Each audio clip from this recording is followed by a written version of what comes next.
where you see the passing of time. The crowds in St. Peter's Square are praying like mad for the Pope's light. Where moments refuse to die. This is a momentous hour in world history. This is the invasion of Hitler's Europe. And where victory lives on. Plenty of girls are being kissed by plenty of boys they don't know, and they do not care. You can love it, hate it, embrace it, or turn away.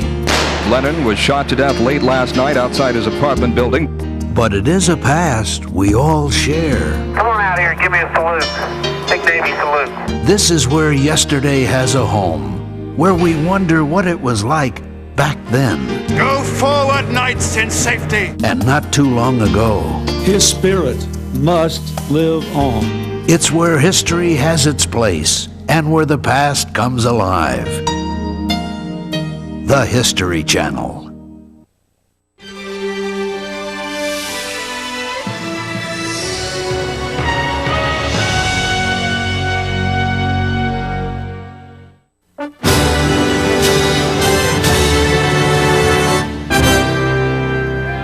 Now, on the 20th century, hate across America. Mississippi, 1964. 3 civil rights workers are murdered by members of the Ku Klux Klan. Murdered in the name of white supremacy. It is a crime that shocks the nation and brings fresh support to the civil rights movement. But in later years, the merchants of bigotry moved beyond the South to other regions of America, as the Ku Klux Klan gives way to more open, more vocal hate groups. And this new breed of haters unleashes their anger on a far more powerful target, the federal government. I'm Mike Wallace, and this is the 20th century.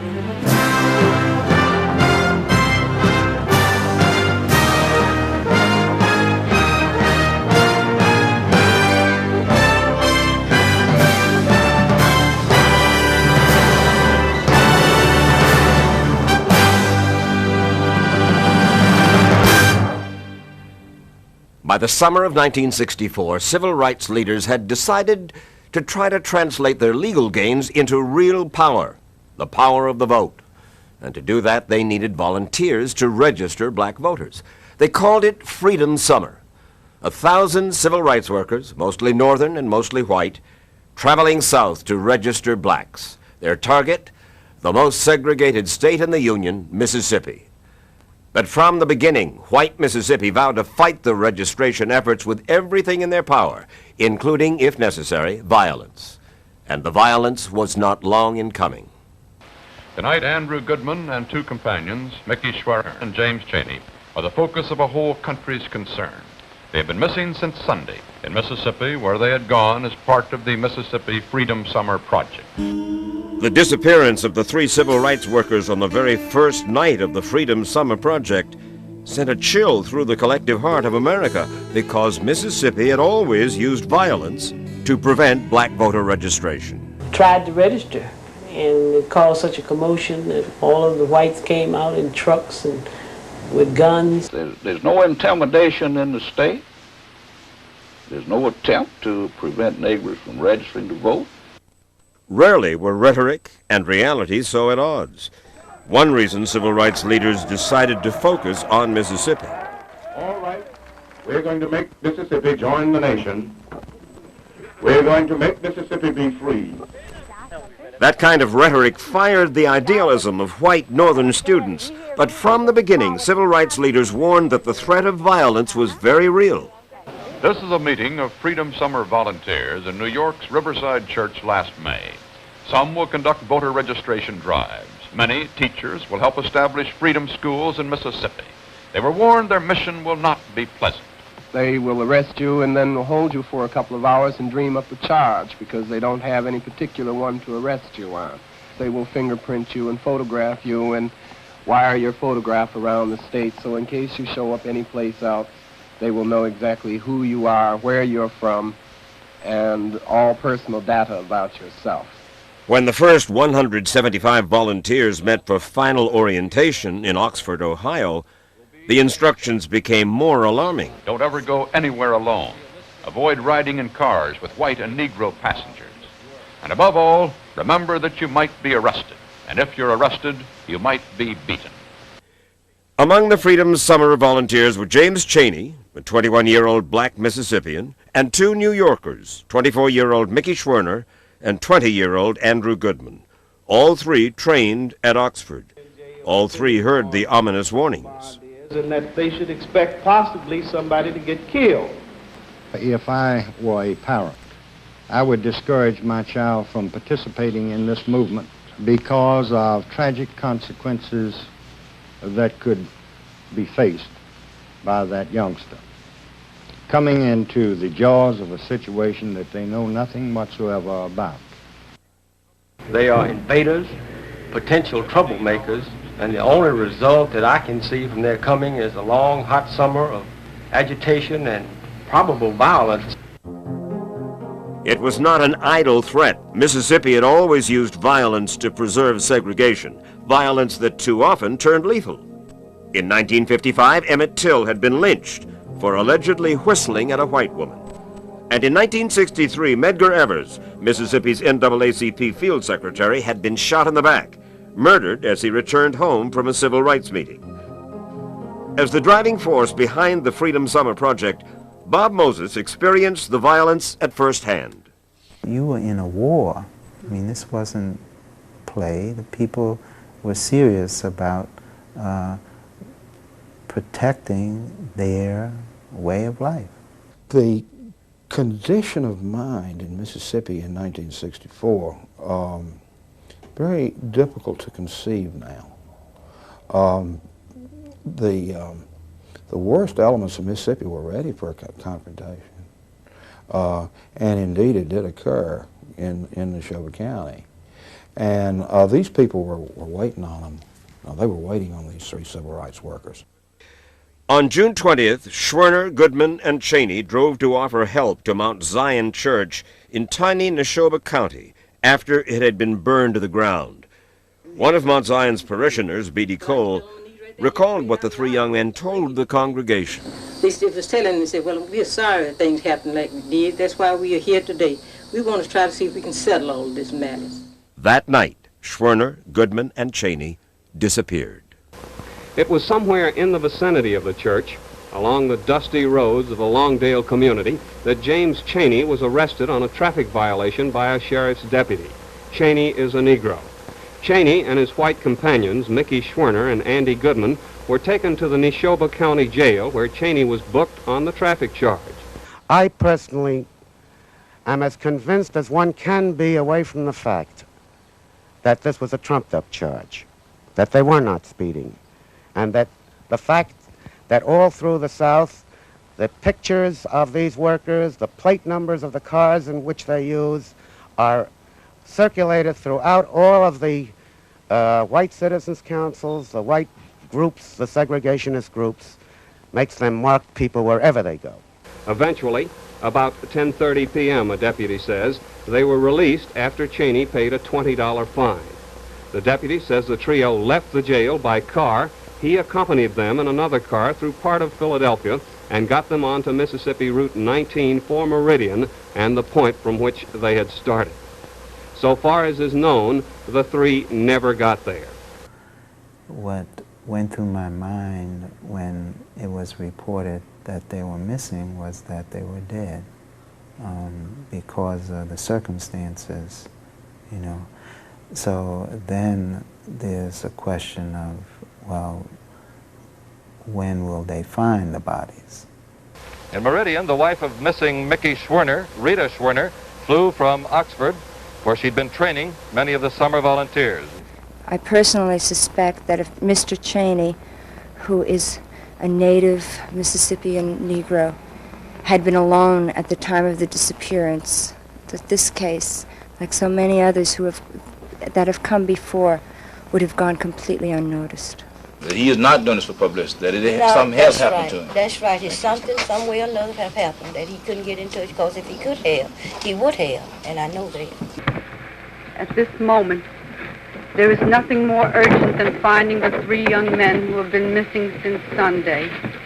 For our sons, all of them, I beseech your help and cooperation.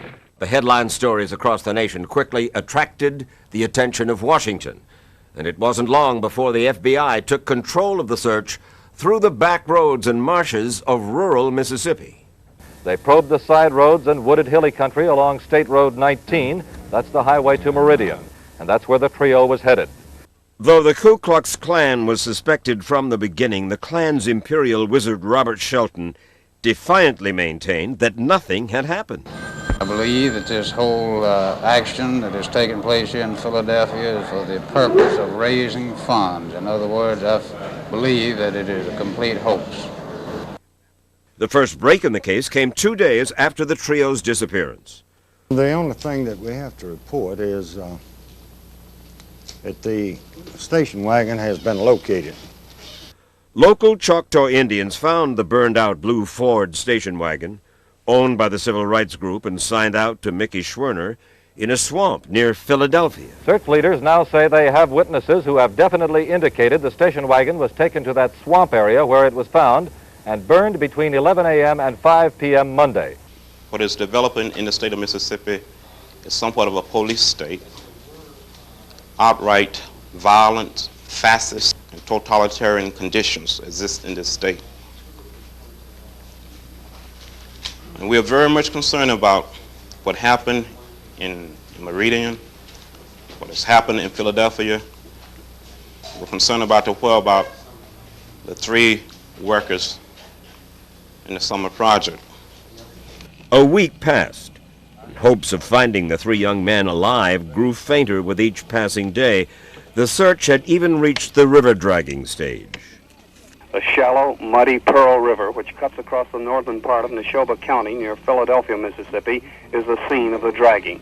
In each boat, an FBI man in charge, a game warden, and a state highway patrolman. There's an awful lot of river to drag. Directors of the search say they're picking spots that would be likely places for someone to dump bodies. The FBI says it's not working on the basis of a tip, but merely as a progressive step. So far, no clues.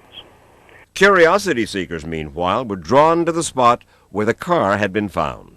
Well, I believe it's a big publicity hoax, but if they're dead, I feel like they asked for it. They came here looking for trouble. Meanwhile, the Freedom Summer effort continued. I think the thing to emphasize, perhaps, is that work is going on, that this incident will in no way stop or slow down the plans of the summer project. I'm Idell Kraft, and I'm working for the Board of Registration here in Greenwood, and we're having a Freedom Day tomorrow, and we want you people to come out and register.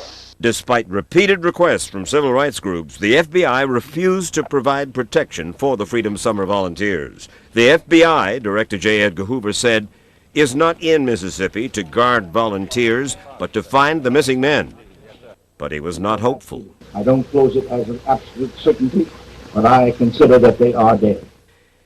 After 6 long weeks in the hot Mississippi sun, investigators were no closer to solving the mystery of the disappearance than when they began. But the FBI got a break when an informant, lured by a $30,000 reward, led agents to the construction site of an earthen dam on Old Jolly Farm. And there, wrapped in plastic and bulldozed beneath 20 feet of red Mississippi clay, they found the bodies of the 3 young men. 2 of those bodies were firmly identified as those of Michael Schwerner and Andrew Goodman. Authorities are all but certain that the 3rd body is that of James Chaney. The FBI at this point declines to say how the 3 men were killed. It makes no comment on the matter of suspects.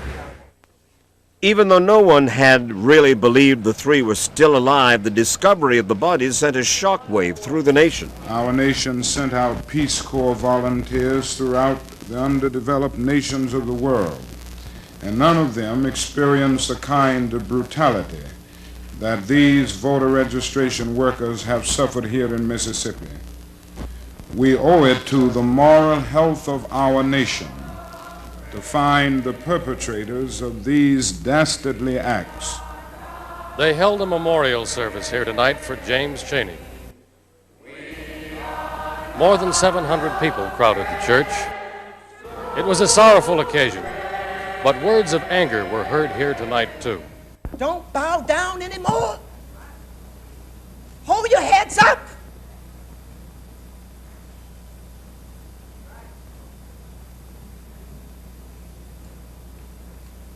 We want our freedom now. I don't want to have to go to another memorial. I'm tired of funerals. I'm tired of it. You've got to stand up. Our grief, though personal, belongs to our nation. This tragedy is not private. It is part of the public conscience of the country. Again, the FBI said it would pay for information, this time for the names of those involved in the murders. Less than 3 months after the bodies had been found, eyewitness Horace Barnett confessed the Klan was responsible. The Reverend Delmar Dennis, a former Klansman, who became another informant for the FBI, described what fellow Klan members had told him. One Klan member reached into the car and pulled first Michael Schwerner by the collar, and he said, "You're that nigger-loving SOB." And Michael Schwerner said, "Sir, I'm sure you don't understand." And with that, he shot him in the heart, dropped him on the ground, reached in and pulled Andy Goodman out of the car in the same manner. Andy Goodman never uttered a sound, never said a word. Shot him in the heart, dropped him onto the body of Michael Schwerner. And with that, James Chaney was trying to make an escape out the car and across the ditch and into the woods. And he was shot by other people. He was also shot by the man who shot the other two, who walked up just for good measure and pumped some bullets into him also. In December, the confessions and the tips resulted in a total of 21 arrests by the FBI. This is 5.5 months of just hard plugging, and of course if you plow corn long enough it'll grow up and be shucked. The imperial wizard of the Knights of the Ku Klux Klan, Sam Bowers, was among those indicted, along with Neshoba County's chief law enforcement officers, Sheriff Lawrence Rainey, and his deputy Cecil Price. The defendants are not charged with murder. They're charged with civil rights violations. Mississippi officials had refused to indict the 21 on state charges of murder because they were afraid, one official said, that they would be perceived as bowing to pressure from civil rights groups, and that in Mississippi in 1964 that could cost votes. Within the Southern District of Mississippi conspired together with each other and with other persons unknown. And I've had some deputies out, been investigating it, and they reported me a while ago they'd met some fine people and thought it was a mighty good organization. Released on bail and back on the job, Sheriff Rainey received a hero's welcome at a local Klan rally. Let's give him a hand if you're glad he got on this platform. A true great white America. Legal maneuvers delayed the conspiracy trial for nearly 2 years, and when it was finally held in October of 1967, the consensus was that Mississippi whites, particularly Klansmen, would never be convicted of a crime against blacks. One of the reasons it's difficult to convict a Klansman is because nobody knows who else is a Klansman. Nobody knows whether Juror is a Klansman. But in a stunning verdict that showed just how much the racial climate in the South had begun to change, the all-white jury of 5 men and 7 women took less than 2 weeks to convict 7 of the 21 defendants. Klan leader Sam Bowers was sentenced to the maximum, 10 years. Deputy Sheriff Cecil Price got 6 years. Sheriff Rainey was acquitted. Those convictions broke the back of the Klan in Mississippi. You've got 10,000 dues-paying members who suddenly figure, I'm getting out. And that virtually destroyed the Klan in the state of Mississippi. Nonetheless, the brutal murders of Schwerner, Chaney, and Goodman echoed down the years. In 1994, secret files of the Mississippi Sovereignty Commission, a state agency that had the duty of upholding segregation, their secret files were discovered, and what they revealed was startling. The Sovereignty Commission apparently saw its job as spying on the civil rights workers, and then passing that information on to the Ku Klux Klan. With Freedom Summer on the horizon, the Commission began to investigate an unidentified civil rights worker in Meridian, Mississippi. His name, Michael Schwerner.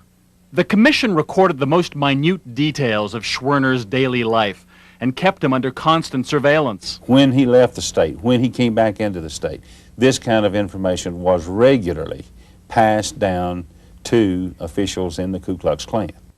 It was believed that the information on Schwerner, codenamed Goatee, had been given to state and local officials, among them Sheriff Rainey, and were then passed on to the Grand Dragon of the Klan. And that Klan leader that night said, we do not have to vote on Goatee because his elimination has already been approved by the highest levels of the Ku Klux Klan. Nonetheless, the deaths of Schwerner, Cheney, and Goodman led to the beginning of real change in Mississippi. Before the summer, the idea was that struggle was not possible in Mississippi. People died in that summer, and we wondered, were those deaths in vain? By the end of the summer, we did not think that those deaths were in vain. Schwerner, Cheney, and Goodman's fellow volunteers helped 60,000 Mississippi blacks to register to vote that summer. What Schwerner and Goodman and Cheney accomplished in that sacrifice was really turning the corner on Mississippi. And that was really the beginning of the end of all of that oppression.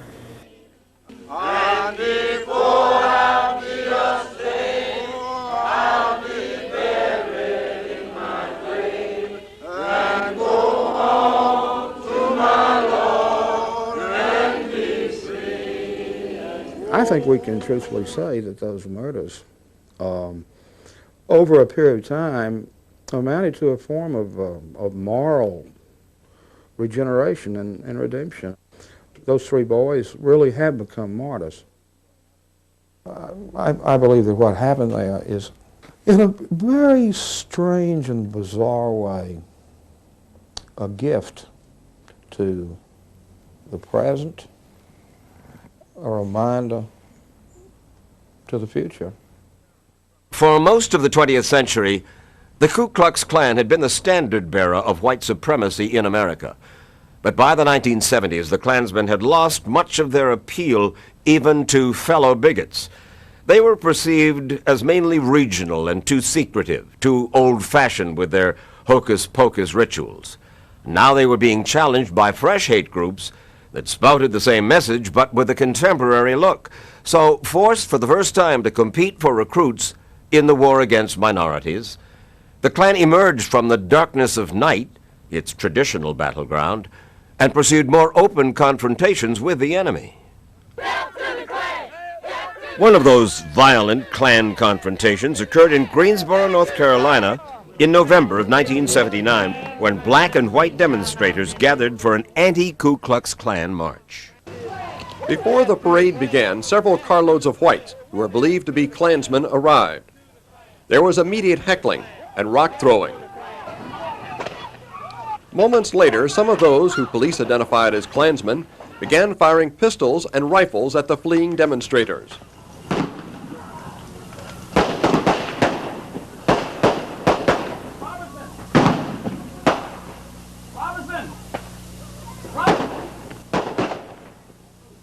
Although 5 anti-Klan demonstrators were killed during that Greensboro rally, an all-white jury acquitted 6 Klan defendants of murder. It was the same old Klan with the same old story, but now much more out in the open. We don't like niggers, and we're proud of it. The only way to be a good Klansman is be a good racist. But the Klan's new openness failed to attract more members. So the Klan decided it needed to moderate its language, to use code words, instead of the inflammatory language the Klan was infamous for. Their aim, to become something more than just a regional phenomenon. Power in this country. I think that's our goal. I think that's what we're aiming for. David Duke, one-time Grand Wizard of the Klan, was the new model for the Klan. I was too intolerant as a young person, and I renounce, repudiate, Clean-cut, well-spoken.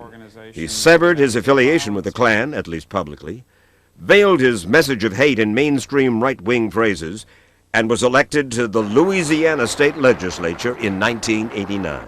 When David Duke took off the Klan robe and put on the suit coat and the necktie, he understood that right then the image of the uncouth redneck, rough guy, was old-fashioned. It didn't sell today. The image wasn't the only thing that was changing. This is the new look of the Ku Klux Klan, the white patriot party marching in North Carolina.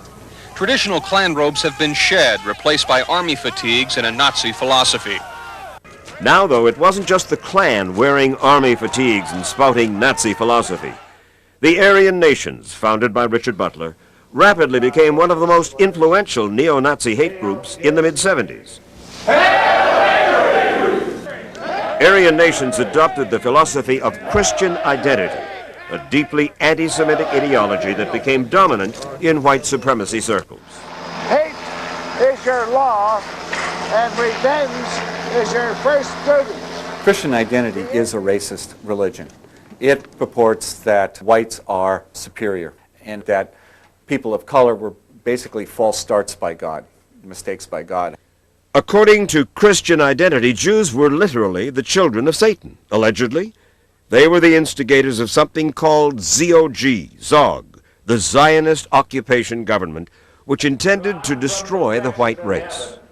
Who is going to defeat the mongrel hordes of the Antichrist Jewry, the adversary upon this earth. This is what the war is all about. Through lectures and newsletters, tapes, and what he called fellowship camps, Butler recruited new members to Aryan Nations. He tried to use Christian identity as an umbrella organization to unite various hate groups into a single powerful coalition.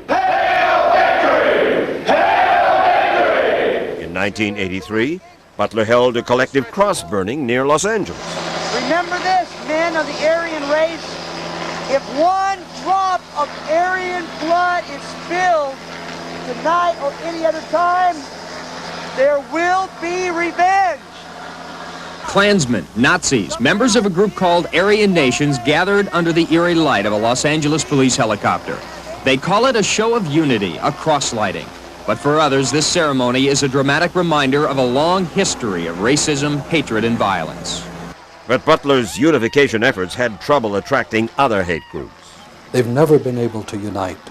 They splinter over and over again because they don't trust each other. But Butler did not give up. To convince other hate groups to join him, he called for an all-white homeland, a separate nation in the Pacific Northwest. He had been drawn to the Northwest because the earliest Christian identity leaders had settled there in the late 19th century. We're saying that we have the right, the absolute duty to preserve ourselves. This territory, it will become a white American bastion. Yeah!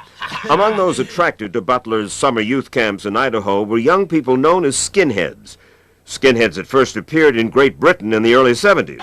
Working-class youth with a preference for hard-driving rock music and violence. Skinheads shared the white power movement's fanatical hatred of minorities, which for the skinheads included homosexuals.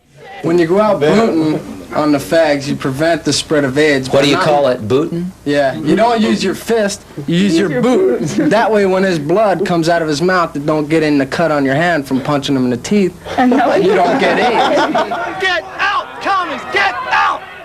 They are young neo-Nazis who call themselves skinheads, and they have been tied to violent acts against Jews, blacks, and Hispanics from coast to coast. My thing wasn't to kill people. My thing was just to hurt them really bad. Well, I think it's more painful to beat the living shit out of someone, watch them bleed, spit on them or urinate on them or whatever. The skinheads operated as small gangs of loosely organized urban hate groups who resorted to street violence to enforce their notion of white purity. But it wasn't the only way they tried to get their message across. Skinheads have used TV interviews to spread their message, appearing on cable access channels in more than 40 cities. We're ready to fight on the streets, we'll fight anywhere, wherever it takes. Other leaders used their marketing savvy to produce super slick propaganda to attract new members. The racial holy war has begun! Even more creative was George Birdie, a 24-year-old Canadian who was a former skinhead. Birdie burst on the hate scene in 1993 with a brand new recruiting weapon. Hate-filled rock and roll, uploaded onto the internet and available to any U.S. teenager with a modem. The youth are attracted to this because we're the first generation had to grow up in a multiracial society. These individuals send a message, send a signal to our young people and to others in our society that somehow it's hip to hate. Birdie's group of neo-Nazis clashed with anti-racist demonstrators on the streets of downtown Ottawa. Birdie was arrested for assault. I just want to see somebody say to a person like this that you can't go around hurting people for their opinions. You can't hit somebody for something that they say. Welcome to our show, Race and Reason. Birdie was not alone in exploiting the new communications technology to spread the message of hate.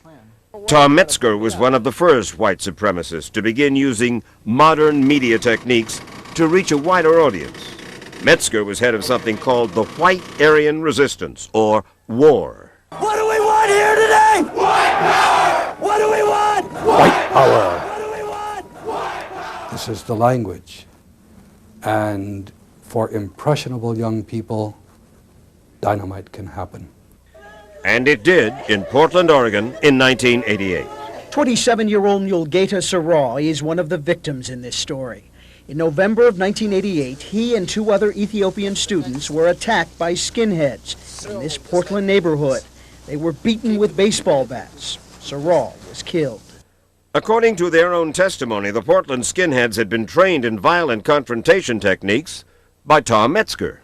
Metzger and his son John are among the most vicious white supremacists in the United States, and they do need to be stopped. Metzger, a television repairman from Southern California and a former Grand Dragon of the state's Ku Klux Klan, is accused of encouraging Portland skinheads to attack blacks. The 52-year-old Metzger claims he did nothing more than practice freedom of speech. When three skinheads confessed to the murder of Sarau in Portland, the leader of the skinheads connected Metzger to the crime. Michael Barrett claims he took his lead from Tom Metzger and his son John. He says, "I was taught by Tom and John Metzger that Jews and blacks were enemies of the Aryan race, and it was necessary to use violence against them." The Portland skinheads were sentenced to terms ranging from 9 to 20 years. Although not charged in criminal court for his connection to the crime, Tom Metzger was sued in civil court by Morris Dees of the Southern Poverty Law Center on behalf of the Sarau family, and the suit was successful. Even though a jury has ordered Tom Metzger to pay $5 million for inciting his skinhead followers to murder a black man in Portland, Oregon, the white Aryan resistance leader remains defiant. The white separatist movement will not be stopped in the puny town of Portland. We're too deep. We're embedded now. Don't you understand? From the Whiskey Rebellion of 1794 to the populist uprisings a century later, outraged citizens have never been shy about defying the authority of the government. In the late 20th century, there was yet another wave of antagonism toward the federal government, much of it, this time, driven by a resentful belief that Washington had overstepped constitutional limitations by regulating too many areas of private life, from gun control to taxes. I think part of why they are starting to take on the government is that they see the government taking them on. One of the earliest hate groups to take on the government was the Posse Comitatus, founded in 1969. Members claim to be part of a patriotic movement against taxation. Critics describe the posse as neo-Nazi racists bent on anarchy. Posse Comitatus membership grew dramatically during the farm crisis of the 1980s, when its supporters blamed bankers, code name for Jews, for the foreclosures of many Midwestern farms. The posse said it recognized no government above the county level, a belief it said it was willing to fight for, and that led, inevitably, to clashes with law enforcement authorities. A four-state manhunt is underway for 63-year-old Gordon Call, wanted on federal parole violations. Posse member Gordon Call, a North Dakota farmer, survivalist, and anti-Semite, had served 8 months in Leavenworth for failing to pay his income taxes. In February of 1983, federal marshals tried to arrest him for parole violation. There was a wild burst of automatic weapons fire from the back seat. In an instant, 2 federal marshals were dead, 3 other officers wounded. Carl escaped. Please, God. His wife went on television to plead with him to give himself up. They won't hurt you. I've been treated real well here. Our son is in critical condition. 2 men are dead. Others are going to be hurt. I don't want you dead, too. But her plea went unheeded as Carl eluded federal agents for weeks. A 3.5-month manhunt apparently ended in a blazing shootout at a remote Arkansas farmhouse last night.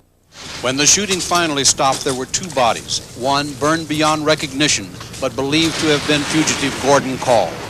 The other, the body of Lawrence County Sheriff Gene Matthews, who had entered the house to arrest Call.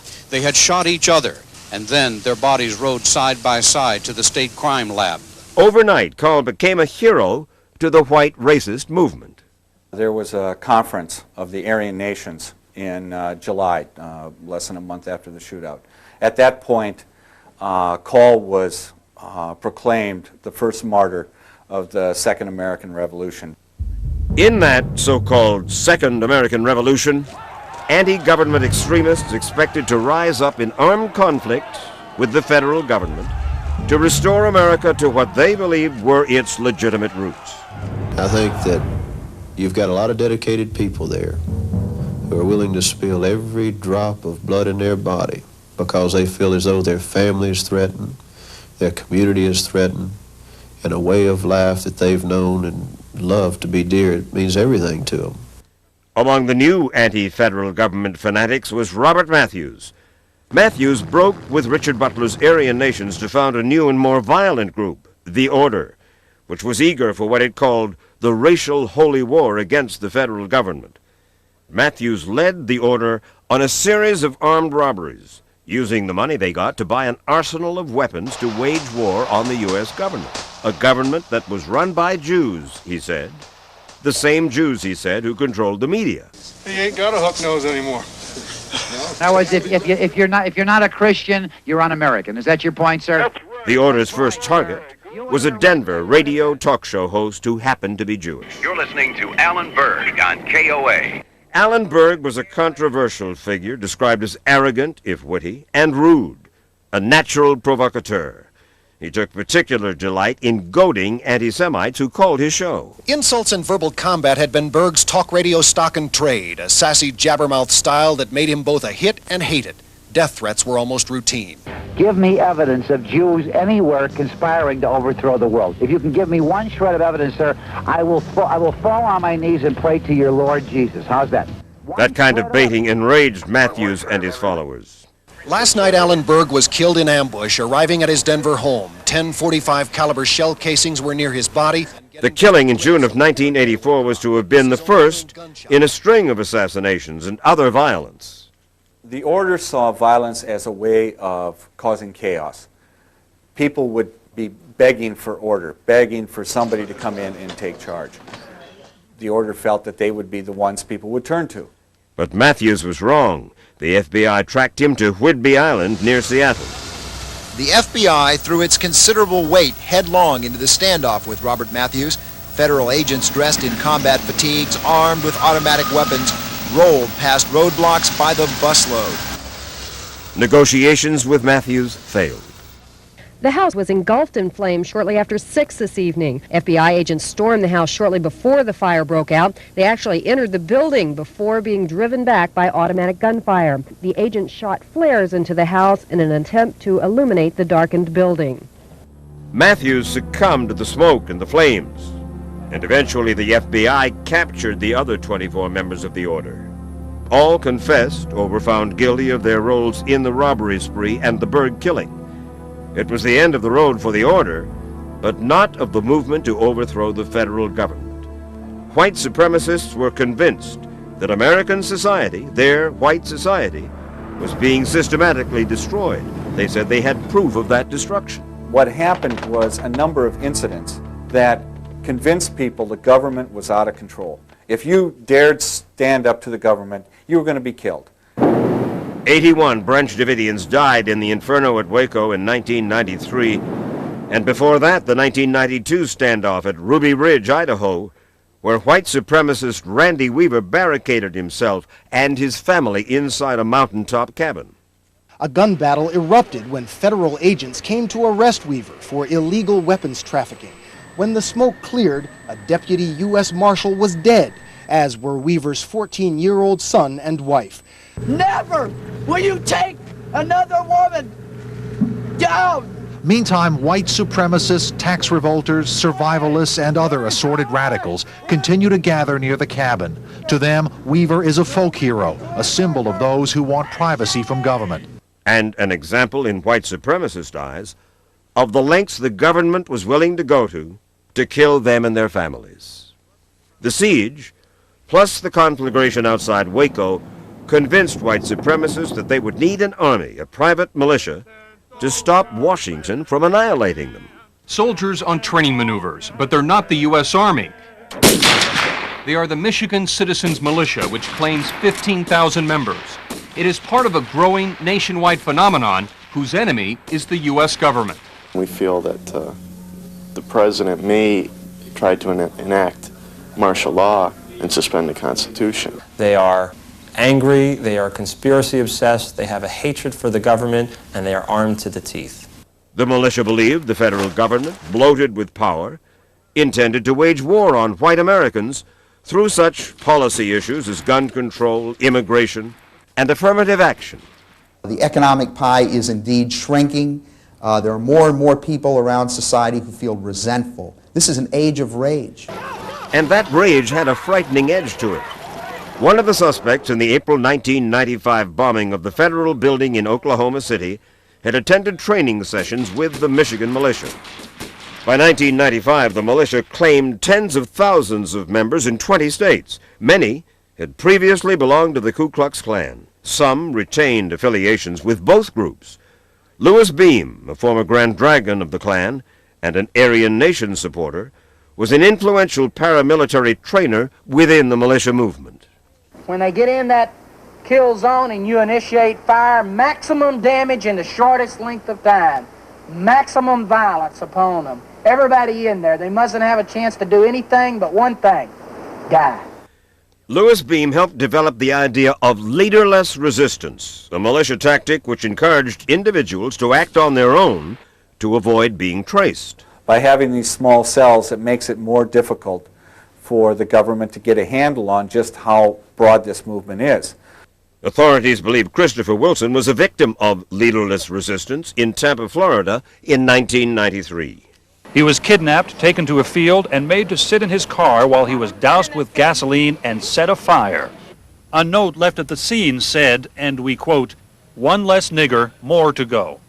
Came up to me and said, "No, you're gonna die, nigga." It seemed like Mississippi 1964 all over again.